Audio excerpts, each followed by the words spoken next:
देखिए तो यहाँ पर आप लोग रियल नंबर में चैप्टर 1 में क्लास 10th के दो संख्याओं के लिए आप लोगों को एचसीएफ निकालना सीखना है। एचसीएफ यानी महत्तम संपर्क। महत्तम संपर्क के लिए आप जानते हैं यदि कोई दो संख्या दिया गया है, यहाँ देख सकते हैं आप लोग, जैसे 5 और 3 दिया गया है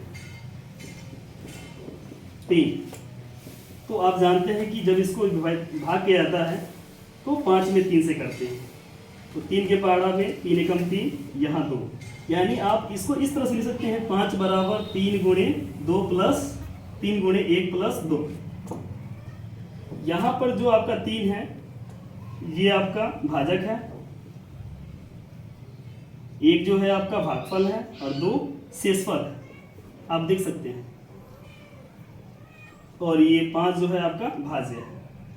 तो इस यानी 2 या 2 से अधिक संख्याओं का यदि एचसीएफ निकालना होगा तो उसका एचसीएफ निकालने की 2 विधियां दी गई है इस चैप्टर में। आपका पढ़ना है आपको यूक्लिड विभाजन लेमा और यूक्लिड विभाजन एल्गोरिथम।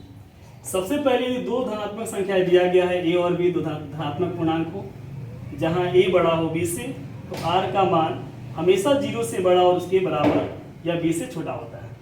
और इन दोनों संख्याओं का यदि हमको एचसीएफ यानी मसा निकालने की जो विधि है, सबसे पहले चरण में आपने देखा यहाँ पर कि यूक्लिड विभाजन लेमा का प्रयोग करेंगे। तो यूक्लिड विभाजन लेमा के द्वारा एक सूत्र दिया गया, वो दिया गया a बराबर bq प्लस r, जहाँ r जो है 0 से बड़ा और बराबर है और b से छोटा है। यानी सबसे पहले आपको 2 संख्या जो दी गई होंगी a और b, यदि a बड़ा होगा b से तो उसको इस रूप में लिखेंगे, जहाँ a आपका हो जाएगा भाज्य, b भाजक, q भागफल और r शेषफल होगा। लेकिन ये प्रक्रिया आपकी चलती रहेगी तब तक यदि स्टेप 2 में आप देखेंगे यदि आपका r जो होगा यदि 0 हो जाए, यानी शेषफल जो हो जाएगा यदि 0 के बराबर आ जाए तो a और b का एचसीएफ b होगा। यदि यहाँ r बराबर 0 हो जाए तो b जो होगा इसका भाजक जो होगा, भाजक वही उसका एचसीएफ होगा। लेकिन यदि r बराबर 0 ना हो तब क्या होगा? तो जब r बराबर 0 नहीं होगा तो q और r में q को भाज्य मान लेंगे, भाज्य मानकर r से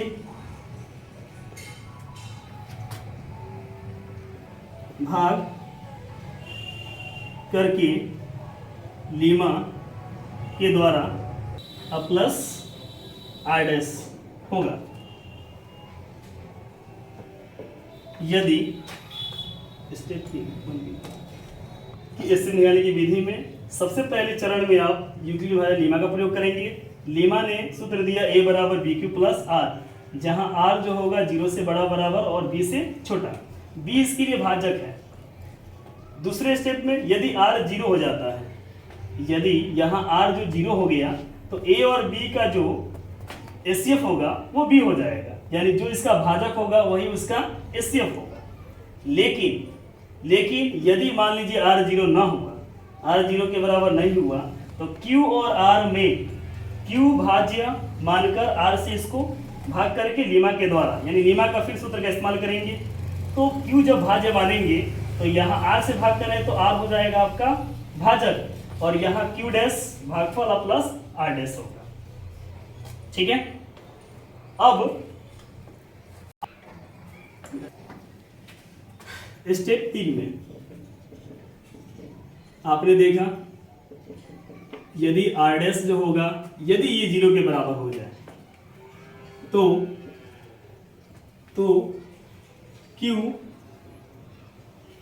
Q जो होगा Q A और B का ए और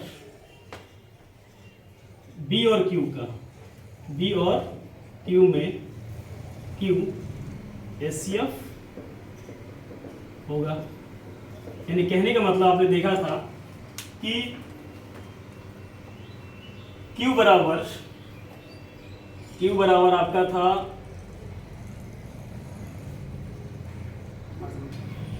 चलिए, तो आपने देखा था स्टेप 2 में बी बराबर R Q dash plus R dash. इसके अनुसार जो यदि आर डैश का मान 0 हो जाता है तो जो ये आपका आर है यानी भाजक का जो रूप लिया हुआ है ये आपका बी और क्यू डैश में एचसीएफ होगा। और यह प्रक्रिया तब तक चलती रहेगी, यह प्रक्रिया तब तक चलती रहेगी जब तक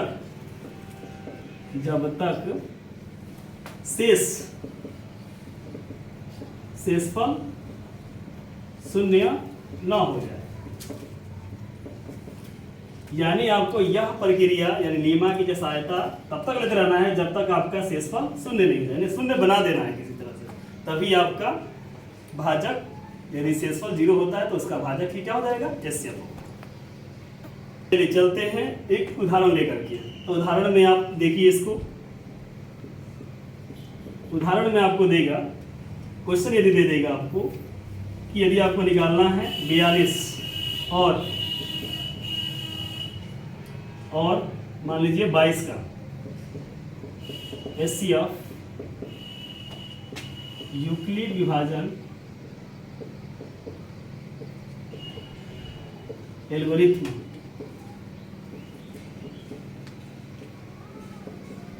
से निकालें। हाँ, तो 42 और 22 कैसे यूक्लिड विभाजन एल्गोरिथ्म से निकालना है। तो आपको पता है जब इसको बनाएंगे तो सबसे पहले आपको लीमा का सूत्र का इस्तेमाल करना पड़ेगा। आपको पता है यदि आप देख रहे हैं कि यहाँ 42 जो है 22 से बड़ा है और दोनों धनात्मक पूर्णांक है, तो लीमा के द्वारा सबसे पहले आपको स्टेप में लीमा के द्वारा बताया गया है, लीमा के द्वारा। तो लीमा ने क्या सूत्र दिया, a बराबर बी क्यू प्लस आर, जहाँ r जो होगा आपका 0 से बड़ा और बराबर और b से छोटा। तो यहाँ जो बड़ा होगा उसको a मान लेंगे और ये छोटे वाले को b मान लेंगे। तो जहाँ a दिया गया है वहाँ उसकी वैल्यू रखेंगे। a हमने 42 को माना है तो यहाँ लिखेंगे 42 बराबर b किसको माने हैं, 22 को, तो यहाँ b की जगह 22। तो 22 गुणे, अब यहाँ अगर अलग भाग करते हैं आप 22 में 42 से, तो आपको पता है कि 22 गुणे 44 होता है जो कि से ज़्यादा होगा। तो हम इसको एक बार में ले जाएंगे, तो 22 से कम 22, तो यहाँ हो जाएगा 0 और 4 में से 2 गया 2, यानी 22 गुणे 1 प्लस 20।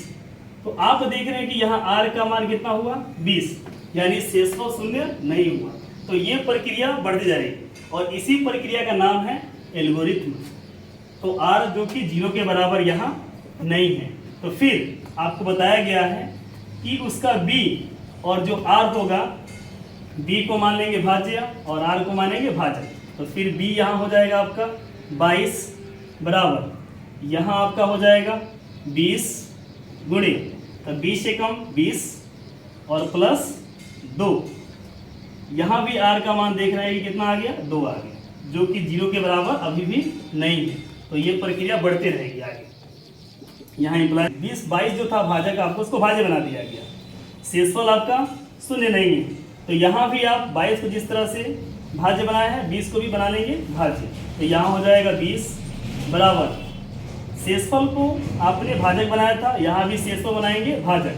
तो 2 गुणे 10 प्लस 0, तो 10 दूनी 20 प्लस 0 आपका 20 आ जाएगा।